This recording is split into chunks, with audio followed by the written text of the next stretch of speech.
In today's video, we're going to talk about one of the most well-known and widely used indicators in the trading world, the Bollinger Bands.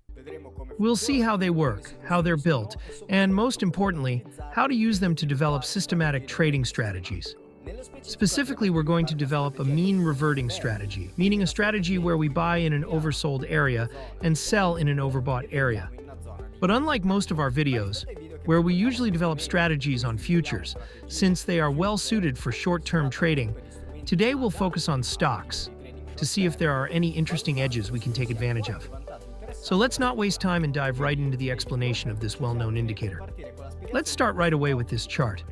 I've loaded a daily chart of Amazon, one of the most popular and widely recognized stocks. The indicator plotted on the chart is precisely the Bollinger Bands. As you can see, they consist of 3 lines.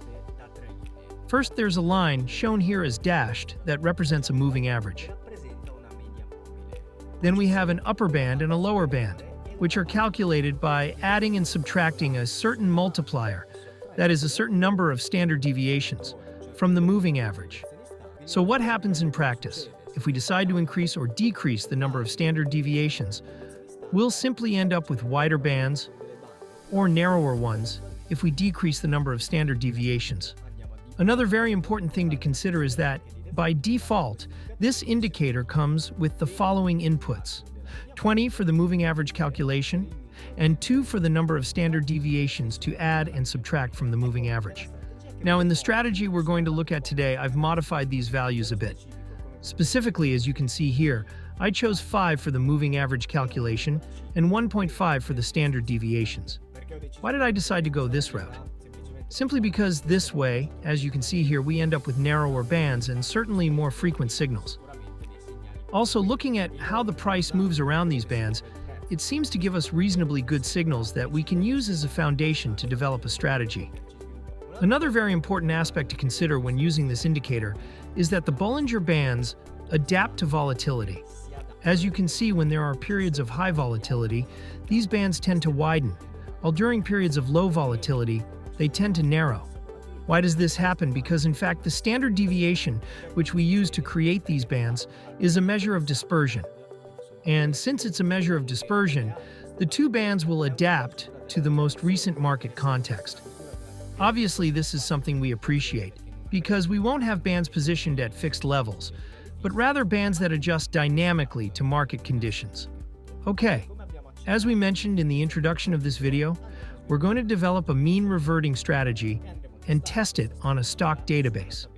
So we won't just run the strategy on a single stock to determine whether it works or not. Instead, what I did was recreate the historical database of the stocks that made up the Nasdaq index. Specifically, this database contains many more stocks than the 100 we know today, because it also includes those that were delisted over time. For each stock, we check whether, on the specific day the strategy is executed, that stock was actually part of the index. This way, we can clean the database from survivorship bias, which is essential when developing strategies on stock databases. Otherwise, for example, we might end up with a portfolio that includes stocks that weren't originally part of the Nasdaq, but have grown significantly over time, and of course, that would completely distort our analysis. That's because the average trades would appear larger, or the number of available stocks at any given time wouldn't be accurate. As for the strategy itself, since we said we'd be developing a mean reverting strategy, we can build one like this. The red band indicates oversold zones, while the green band indicates overbought zones. We can use these bands to develop a strategy where we buy when the price crosses below the lower band, and sell, or better said, close the long position when the price crosses above the upper band. Why did I say sell instead of go short? Well, we could certainly test the short side too, but I can assure you that, due to the nature of stocks, that is, the underlying bias and long-term upward tendency, it's very, very difficult to find strategies, especially simple ones like this, that work well on the short side. And I'd also add that it's even harder for them to work well in multi-day trading. For this reason, we'll focus on developing a long-only strategy.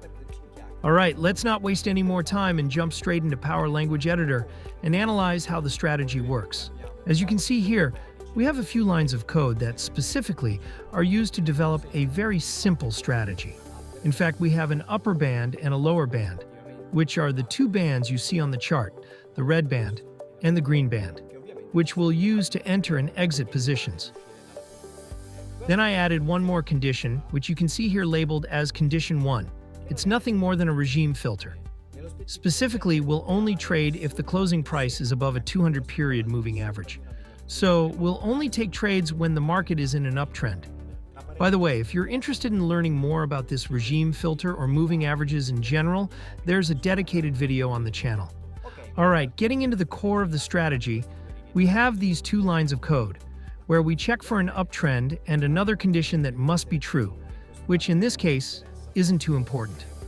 It's just a condition used to correctly build the database and verify whether the stock on that specific date was actually part of the index. That said, as far as the entry order goes, here's the line of code we use.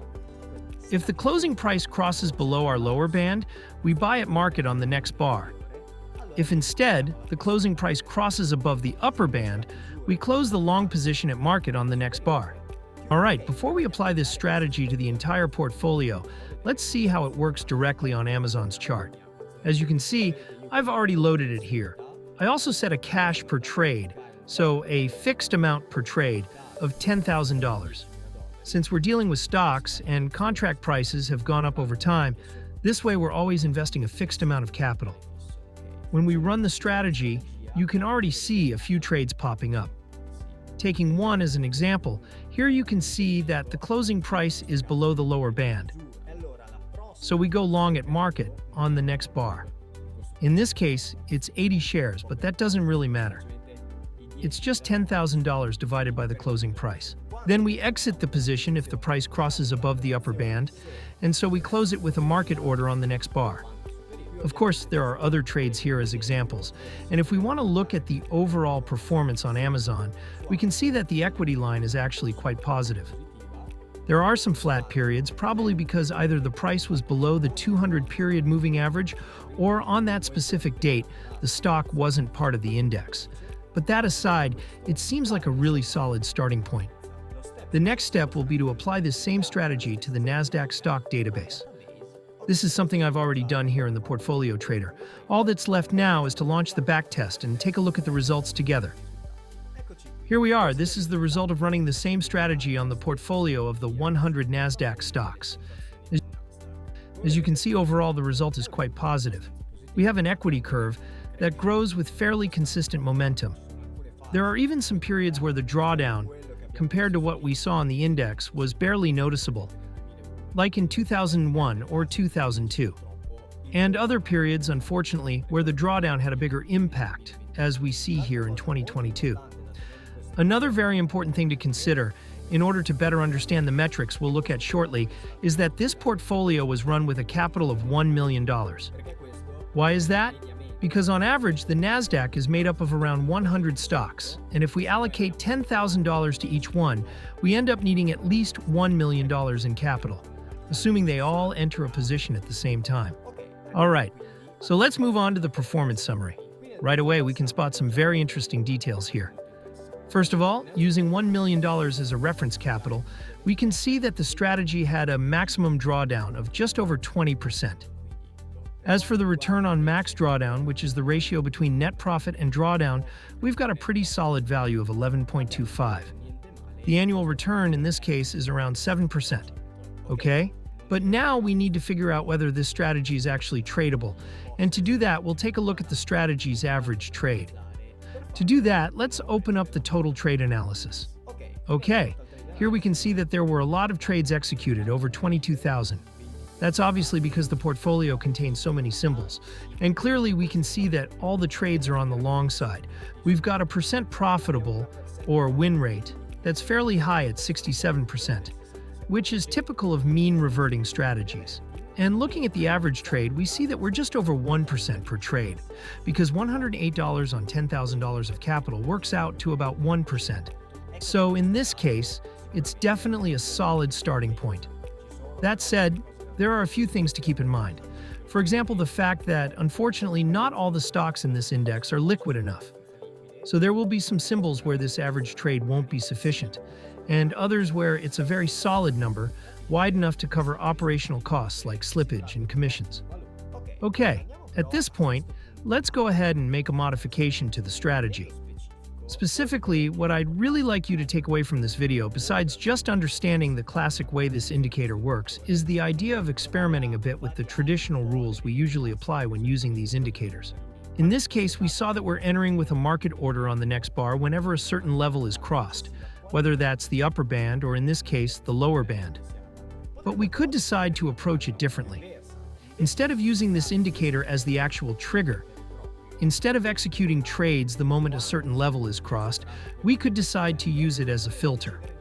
For example, we could choose to trade when the price is below this lower band, but instead of entering with a market order on the next bar, we could enter using a limit order triggered by the break of the low. In this case, the lower band would act as our filter, our setup, so to speak, and the break of the low would become, in a sense, the real trigger of the strategy. All right. Let's go ahead and code this simple condition and see how this same strategy would perform on the same database of instruments, using this small variation. To do that, I just need to make a simple change here. Insert the condition that the close must be lower than the lower band. And instead of entering with a market order on the next bar, we enter with a limit order at the break of the low.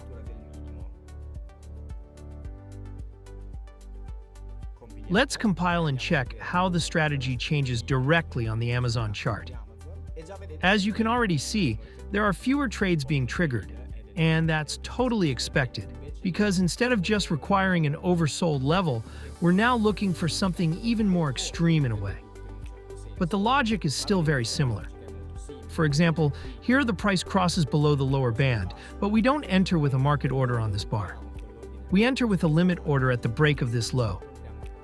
Okay, if that's all clear, I'd say we can move forward and run this strategy on the Nasdaq database.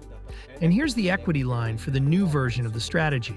As you can see, it's actually very similar to the one we analyzed earlier, because fundamentally the core logic is more or less the same. Let's take a look now and see if there are any changes in the performance metrics of this strategy. Okay, starting with the maximum drawdown, we can see that it has decreased. Before, we were around 20 to 21% based on the invested capital of $1 million. This time, we're closer to 18%. The annual return is still around 7%, but the net profit to drawdown ratio has improved. Previously, it was around 11, and now it's at 13.44. At this point, all that's left is to take a look at the average trade. Okay, taking a look here, the first thing we notice is that fewer trades are executed, partly because, as we mentioned earlier, this condition is a bit more restrictive. That is, the market needs to be even more oversold than in the previous setup we analyzed. But especially when it comes to the percent profitable, we're more or less at the same level. And when we look at the average trade, we're pleased to see that it's increased from the $110 to over $140. This is definitely good news because it's an increase of over 30%, which clearly helps us absorb operational costs like slippage and commissions. Obviously, there are many other types of analysis we could do. For instance, we could check which of these symbols the strategy performed best on.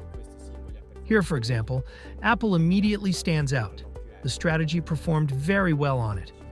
And of course, there are many others, like this one, which shows an even more linear equity line, and so on. There are also some stocks where the strategy didn't perform well and even resulted in a negative net profit. But clearly, in a portfolio-based approach, that's perfectly acceptable.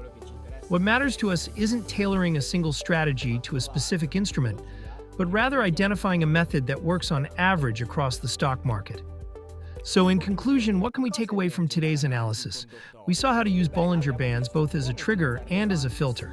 But more importantly, we explored an approach that performs reasonably well across stocks. What are the next steps? We could come up with a selection criterion for choosing which stocks to trade, since at the moment we're applying the strategy to the entire Nasdaq 100 portfolio. We could, for example, identify a way to select the most volatile stocks, the least volatile ones, or maybe even the top performing ones at any given time. That way, we wouldn't just improve the overall portfolio performance. We'd also make the strategy more suitable for a retail trader who doesn't have $1 million in capital. Additionally, there's another idea we could put into practice to further diversify. In this video, we presented a mean reverting strategy. But as most of us know, index futures in recent years have performed very well, using a trend-following approach. So, at this point, we could consider combining the strategy we presented today with a trend-following strategy on the Nasdaq future. Doing so would allow us to build a more robust portfolio. In short, there are many paths we could take.